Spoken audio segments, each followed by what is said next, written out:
ini memang, dibangun sama pemerintah Kota Malang atas inisiasi dari komunitas-komunitas kreatif yang ada di Kota Malang.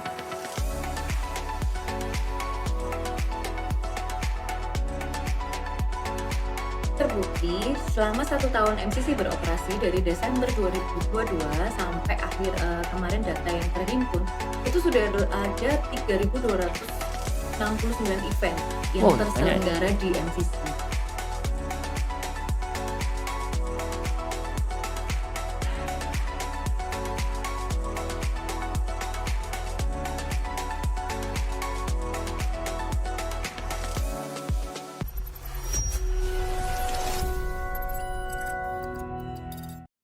Assalamualaikum warahmatullahi wabarakatuh. Kembali bersama saya Abdul Munthalib di channel ABM Insight dalam program Speak Up. Kali ini saya akan mengupas detail tentang salah satu ikon Kota Malang yang baru saja dibangun dan baru saja diresmikan oleh pemerintah Kota Malang, dan tentu ini perlu disosialisasikan juga karena apapun proyek, saya boleh bilang salah satu proyek yang mercusuar lah. Ini menggunakan dana masyarakat, dana dari rakyat, maka rakyat pun juga harus tahu sebenarnya dana ini untuk apa dan apa fungsinya. Nah, gedung yang saya maksud ini adalah Malang Creative Center. Mungkin sebagian sudah dengar lah apa itu MCC atau Malang Creative Center, tetapi tentang detail-detailnya, fungsinya apa, untuk apa buang duit sampai menyentuh puluhan miliar lah, bahkan mungkin nyaris 100 miliar lah itu.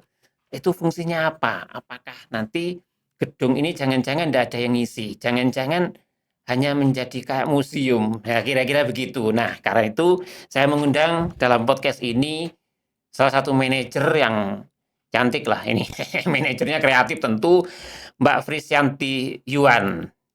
Halo, Assalamualaikum Mbak Frisyanti. Saya nyebutnya waalaikumsalam. Mbak Ica ya, ini terkenalnya Mbak Ica. Iya. Jadi Mbak Ica ini salah satu manajer ya, namanya manajer MCC Malang Creative Center, tentu background-nya juga ya orang-orang kreatif ya, orang EO lah, orang event, orang yang ya sudah cukup pengalaman di bidang penyelenggara kegiatan. Mbak, tadi sudah saya kasih prolog Mbak Ica Iya, tentang MCC ya. iya. Yang saya dengar memang sebagian orang itu mempertanyakan, gaya apa sih gawe MCC entek-entek duit?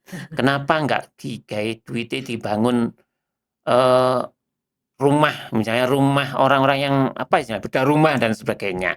Nah, seperti apa sih sebenarnya MCC yang Mbak Ica kelola selama hampir 1 tahun ya, Desember 2023 kalau tidak salah ya? Iya, lebih setahun lebih. Ya, setahun lebih ya. Mhm. Gimana Mbak MCC seperti apa sih sebenarnya? Iya. Jadi MCC ini memang, dibangun sama pemerintah Kota Malang atas inisiasi dari komunitas-komunitas kreatif yang ada di Kota Malang. Mhm. Jadi, teman-teman dari lintas komunitas gitu ya, tergabung di Malang Creative Fusion waktu itu, mereka diskusi-diskusi gitu dengan, pemerintah, ada unsur pemerintah, ada Iya. unsur akademisi, yang kemudian dikukuhkan menjadi komite ya, Komite Ekonomi Kreatif, ada Oke. SK wali kotanya, menginisiasi gedung ini. Bahwa memang urgensi kebutuhan sebuah tempat untuk berkreasi, untuk memamerkan karya, untuk belajar tentang dunia ekonomi kreatif, itu sudah dibutuhkan.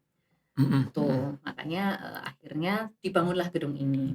Gedung Ya, ini fungsinya, untuk sebagai wadah ya, kalau wadah bagi teman-teman pelaku ekonomi kreatif yang jumlahnya ternyata sangat banyak juga di Kota Malang, iya gitu iya iya. Mas.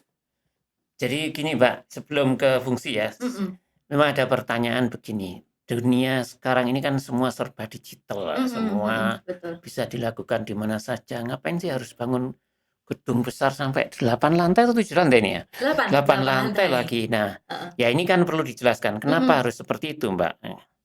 Karena mengakomodir kebutuhan itu tadi, Mas. Ya Di ya, Malang itu, kita sudah ternyata butuh venue-venue tempat buat pameran, buat workshop, pelatihan, seminar, buat, musik gitu ya, buat seperti ini, podcast kayak ya. gini-gini kan. Nah, itu adalah di dibangun pemerintah dan bisa dimanfaatkan secara gratis buat Oh, pelaku ekrafnya, gitu. Jadi kan, ekonomi kreatif kan ada 17 subsektor. Ada oke. musik, kemudian kuliner, terus, apa namanya, Fashion kira-kira? Fashion masuk ya? fashion, Oh, terus kemudian DKV, arsitek, itu semua oke. total film, ada 17. Nah, Mhm. itu semua di MCC ada fasilitas-fasilitas untuk 17 subsektor Setiap itu. sektor ada Ada, ruang khusus gitu iya, ya? ada ruang-ruangannya. Terus yang menempati bagaimana itu nanti yang me anggap saja ada saya misalnya itu Mhm, di bidang fashion misalnya, mhm. terus mau menempati itu bagaimana? Menempati MCC misalnya? Mekanismenya atau Mekanismenya, syaratnya atau apa gimana itu? kalau sekarang sudah sangat mudah, jadi tinggal booking by online aja di Mhm website-nya mhm. kami, linknya ada di Instagram atau langsung klik di website mcc.org.id. Di Oke. situ udah tinggal bikin akun semudah, kita order kayak hotel kayak gitu-gitu. Jadi semudah Oh. itu. Nanti tim kami akan melakukan kurasi dulu, Mhm mhm. baru bisa, menggunakan layanan yang ada di sini, Ya gitu. dengan gedung sebesar ini, Mhm. besar sekali menurut saya ini, eee, bagaimana itu mengisi agar kantor atau gedung ini tidak sampai kosong? Jangan-jangan besar bangunannya, kosong isinya, itu bagaimana? Gimana ya Iya, selama ini? Selama iya, 1 tahun lah, anggap selama satu mhm. tahun itu, ada nggak data berapa kegiatan untuk mengukur bahwa gedung ini fungsinya maksimal loh misalnya, gimana? Ada. Jadi memang awal-awal itu, cukup PR, mungkin bahkan sampai sekarang ya, cukup PR untuk memperkenalkan masyarakat, "Ini gedung apa sih? Gedung Ya apa?" Apalagi struktur bangunannya kan mengundang pertanyaan ya, ya, kenapa bentuknya seperti itu. Tapi terbukti selama 1 tahun MCC beroperasi dari Desember 2022 sampai akhir, kemarin data yang terhimpun, itu sudah ada 3.269 event yang wow banyak ya? terselenggara di MCC. Jadi event-event itu macam-macam, ada mulai Mhm, dari kelas-kelas workshop, seminar, sampai pertunjukan, pameran, ada semua, iya iya gitu. iya. Jadi semua subsektor ada, apa, kegiatannya. Itu kalau detailnya nanti bisa dicek di Instagram ya. Iya, Cuman yang saya, apa namanya, sampaikan di sini, itu kalau dari luar memang kelihatannya sepi-sepi kosong, saja ya. sepi-sepi aja karena Kalau memang, dari jalan raya kan kayak eee gedungnya kayak gedungnya sepi gede, terus sepi, ya kayak kayak nggak ada apa-apa, tapi memang karena kapasitasnya gede, mhm jadi ketika mhm. masuk, ya udah MCC itu orang 2.000 nggak kelihatan loh, Mas. Oke, Jadi karena kan saking besarnya. saking besarnya, karena kita ada sekitar, lebih dari 10 ruangan gitu ya, Mhm, misalkan satu ruangan ada 100, di atas ada 700, itu nggak kelihatan akhirnya mhm 1.000 mhm. orang yang di dalam sini. Memang didesain supaya, apa namanya, nyaman kayak gitu, jadi nggak terlihat kerumunan banyak orang. Tapi 3.269 event selama 1 tahun dengan total orang yang ke MCC itu lebih dari 250.000 yang ter-record di kami, Iya iya. gitu. Ini jadi ini apa untuk masyarakat Kota Malang saja? Misalnya ada orang luar Mhm. ingin menggunakan fasilitas, apa ada ketentuan atau bagaimana itu sebenarnya? Sebenarnya kan memang gedung ini dibangun untuk memberikan manfaat buat warga Kota Malang ya, karena Iya. dibangun dengan APBD Kota Malang. Tetapi bukan berarti dari luar kota tidak boleh berevent di sini. Mmm, Boleh, asalkan memang memberikan manfaat kembali lagi kepada warga Kota Malang. oke. Misalkan ada perusahaan, dari Jakarta misalkan Mmm, gitu kan, mau bikin acara di sini. Nah, acaranya apa dulu nih? Ternyata acaranya, workshop pelatihan untuk UMKM atau untuk mahasiswa Kota Malang, selama penerima manfaatnya itu kembali lagi ke Kota Malang, boleh oke. ngadain acara di sini. Oh gitu ya? Yang penting penerima manfaatnya adalah Betul, warga karena Kota memang Malang. sasarannya itu, tujuan utamanya itu. Oke. Nah tadi itu kan disebut, sempat nyebut gratis ya? Mhm, Itu memang benar-benar gratis ya? bener-bener Artinya gratis, saat ini. oke untuk saat ini ya? Saat ini gratis. Jadi nantinya itu memang ada sebagian dari ruangan yang di MCC itu, ikut komersial, gitu. Mhm mhm. Untuk saat ini formula-formula itu masih digodok gitu ya di, pemerintah bagaimana supaya ini benar-benar efektif dan efisien untuk bisa dimanfaatkan kembali. Ya kalau di beberapa kota yang saya tahu itu memang ada lah kayaknya kayak gedung-gedung kreatif ya. Mhm Misalnya di Bandung itu kan mhm ada. apa sebenarnya yang membedakan dengan di sana? Itu apa kalau Mbak Ica yang tahu? Kalau yang membedakan dengan kami, itu yang pasti pemerintah Kota Malang itu membangun gedung ini berdasarkan kebutuhan. Mhm. Gedung ini bisa sampai ada fasilitas-fasilitas mulai dari food lab, ruang podcast, ruang broadcast. Jadi di dalam sini nggak cuman ruang-ruangan meeting, nggak cuman Mhm. ruangan-ruangan kantor aja kan. Jadi ada ruang fashion, studio foto, dan amphitheater, bioskop gitu kan. Nah, itu memang berdasarkan diskusi dengan teman-teman pelaku ekonomi kreatif dari industri, dan pelakunya itu memang semua diskusi sampai Mhm. sejauh mana sih kebutuhannya. Masih perlukah ini? Apakah sudah se-urgent itu kebutuhannya? Jadi kalau kita istilahkan bottom up. Oke. Tapi kalau kebijakannya dari Komite Ekonomi Kreatif mengistilahkan top down itu secara kebijakannya, tetapi untuk inisiasinya itu bottom up. Artinya dari komunitas itu tadi ya yang Mhm. menginisiasi, menginginkan. Iya, menginginkan kurang ini.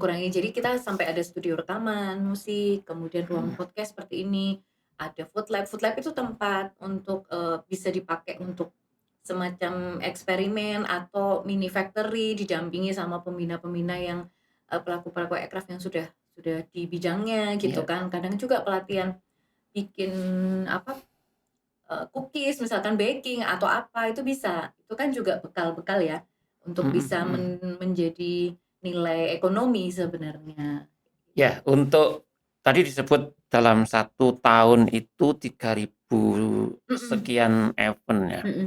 Itu sampai Desember, Mas. sampai Desember ya Mhm. itu ya? Mungkin sekarang sudah 4.000 Sekarang udah kira-kira tiga ya? ribu Oh, enam 3.000 ya? ratus sampai Januari ya, Februari belum Selama belum ini hitung. bagaimana Mbak untuk sosialisasi lah atau Mhm. mengundang mengundang Iya, atau sosialisasi itu seperti apa sih? Kayaknya anteng-anteng saja itu, tapi ternyata datanya sampai 3.000 event, iya. itu gimana biasanya? Jadi memang, ini masih menjadi PR sebetulnya, dari kami karena memang masih banyak yang belum tahu. Mhm. Tapi memang, sampai hari ini kita sudah nolak-nolak. Oh, parah Artinya nolak karena memang event?